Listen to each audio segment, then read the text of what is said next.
where, in one of the books, where the Lieutenant Jesse Lee, who was responsible for taking Crazy Horse back to Fort Robinson when he died, had written in his diary how he used to come out of his quarters and see Crazy Horse up on the scaffold wrapped in a red blanket, and I was like, oh my God. So now I've taken the red blanket pieces home, and they're in a frame, and because they were so old that they started to get a little bit tatty from being handled by people and the air getting to them, but they're very, very special to me. Okay. I had a couple of other really emotional experiences on that trip. Just sitting by the Powder River one day, I knew that where I was sitting must have been a very sacred place to Crazy Horse, because once again I just became extremely emotional. Mm-hmm. I went home after that holiday and felt like, hang on, I want to go back home. So I came, as in South Dakota. I came back in November 2003, and I came back again in May of 2004. Both of those trips, just my mind just went back. I always feel as though I'm back in the lands that I love, but I didn't really learn a great deal more. At that time, I did write a book up until the end of 2004, and I had it published just myself, and I started selling a few copies on eBay, and through doing that, 3 people contacted me. One lady was from New Hampshire, and she said that she'd always had feelings for the Lakota as well, and she felt she needed to contact me. She'd been back to South Dakota once, and I felt I knew her. I didn't know who she'd been, but about a week later, the spirit world woke me up and asked me to email her and ask her if she'd read the last few chapters of Black Elk Speaks, because things that she felt very strongly towards were Wounded Knee and the Ghost Dance.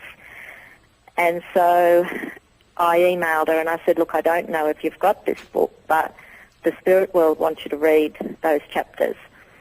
And she emailed me back and said, Coral, you're never going to believe this. I was out in my barn and I hadn't unpacked, I've got hundreds of books and I hadn't unpacked any since I'd moved 12 months before, but I decided to take in a bag, and amongst them was Black Elk Speaks. And that was that afternoon, just before she got my email, which worked out about the same time in Australia as when the spirit world were waking me up and telling me to tell her to read it. So I really don't think it was a coincidence. I knew then that I knew Carla, that the spirit world knew who Carla was, and that I was meant to meet up with Carla. We decided to do that. I was going over again in July, late July in 2005, so we decided we'd meet. Meanwhile then, another lady emailed me and said that she was interested in the book and felt she had a connection to Crazy Horse, so I started emailing her. So she decided that she would come as well at the end of July and we'd meet up. So that was fine. There was going to be the 3 of us. And then about 2 weeks before I was due to leave, I had a letter from a lady in Illinois called Jewel. And she said that she had always had this fascination for Crazy Horse. She didn't know why, but she just always felt very sad about his death. She was very connected to the Lakota, and that she was planning to come over at the beginning of she was coming over, about the middle of August of 2005, and she said after reading my book she knew the places that she would like to visit because of the places I'd mentioned in my book. So I wrote back to her and I told her that, I was going, what time in August was she going, because I was coming over at the end of July and staying for a couple of weeks. And she wrote back and said she was planning to arrive the middle of August, which was actually the day I was leaving. So I wrote to her back again, emailed her back, and I said that. And so she then emailed me and said, well, look, would it be all right if I join you? And I said, well, yeah. And then I thought, well, this is weird. I mean, the chances of Jewel writing to me just 2 weeks before I was meant to leave, it was just amazing. And I thought, okay, you know, they're up to something. So we all met, and there was a connection straight away. It was absolutely amazing. I knew that Jewel was meant to be on the trip with me because a lot of the things that she wanted to do led me to find other things in that time. And we found where Sitting Bull had the final Sundance before Little Bighorn up in Montana, and I would never have found that.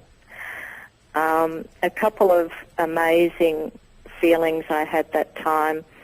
We actually found a Sundance tree, and we drove into that, and there was a man told us, you know, you shouldn't be in here, and because we were going to take a photo of it because the Sundance was actually over. And so the other girls were arguing with him, and I just looked at the tree, and I started to feel emotional, and then a red-tailed hawk flew in, which was very synonymous with Crazy Horse. That was part of Crazy Horse's medicine. He wore red-tailed hawks on his head going into battle, and he wore the feathers each day. This hawk sat in the tree for about 20 minutes while the others were arguing, and hawks don't usually hang around near people, which I didn't know. The other girls told me that. And I was just absolutely sobbing and sobbing and sobbing. And I ended up telling the guy off because he was saying, you know, you white people, you don't know it. So I sort of told him, well, you don't know who I am. I felt really terrible afterwards for yelling, but it was like just a very emotional time. And we went to the powwow, and it was the first time I'd been to a powwow, and I was really looking forward to it. And so was Carla, and we watched the parade coming in, and then they started dedicating a song to the warriors that fought at Little Bighorn, and Carla and I just both started sobbing and sobbing and sobbing. It was unbelievable. It's very, very hard to explain to people that have never experienced the sobbing what it is actually like. It's like your soul releasing pent-up emotions that have been in your soul for so long, and you just can't stop it. It's just something that happens.